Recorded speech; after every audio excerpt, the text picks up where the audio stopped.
Tere ja ilusat jalgpalliõhtut kõikidele Premium-liiga huvilistele.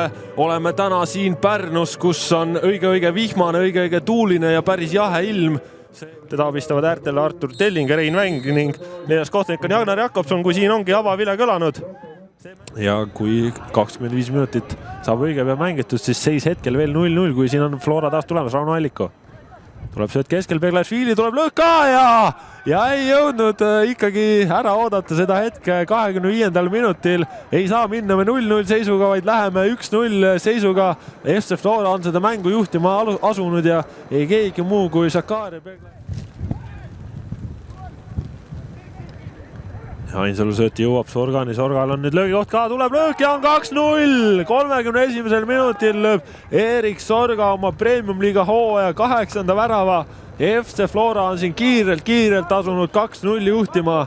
31. minutil Erik Sorga ja Saka keerab sealt välja, toob Markus Poomi mängu. Otsib veel sööduga Sorgat, Sorga on seal kasti juba ka peaaegu et jõudmas. Sööt tagasi Poomile, kaval tšipp sinna värava ette ja on olemas 3-0 34. minutil.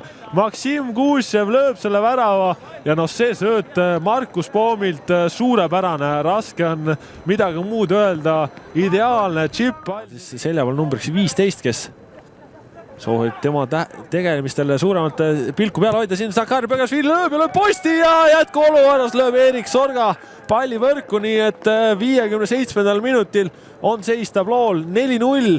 Erik Sorga lööb oma hooaja 9. värava ja kerkib sellega Flora. On see mäng päris lahtiseks läinud siin viimastel minutitel ja nüüd väga kaval läbisööti on saamas Sõrde vastamisi Karofeldiga, aga lööb vastu väravvahti kõrvuti.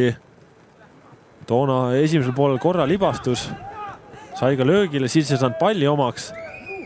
Ja on neid momente olnud, aga siin Mattias Männilan lööb värava. Mattias Männilan tuleb, teeb ja 70. minutil on seis 5-0. Suurepärane vahetuses sekkumine noorel mehel. Aga saab Poom sinna vahele. Läheb veel, on juba löögikoht ka tekkimas, otsib veel söötul. Leiab sealt Sinjavski, Sinjavski on kastis, lööb ja lööb ära. 6-0. Vlasi Sinjavski saab ka oma värava kirja ja Markus Poomilt sööt. Ja nüüd on kuulda ka Flora fänne. Mart Martin laseb siin veel selle palli mängu panna. Ei lase, kohtumine on lõppenud. Flora 6-0 võiduga. Beglašvili avas skoori 25. minutil. Erik Sorga lõi seejärel 2 väravat, Maksim Kuusev, Mattias Männilan ja Vlasi Sinjavski said samuti jalavalgeks.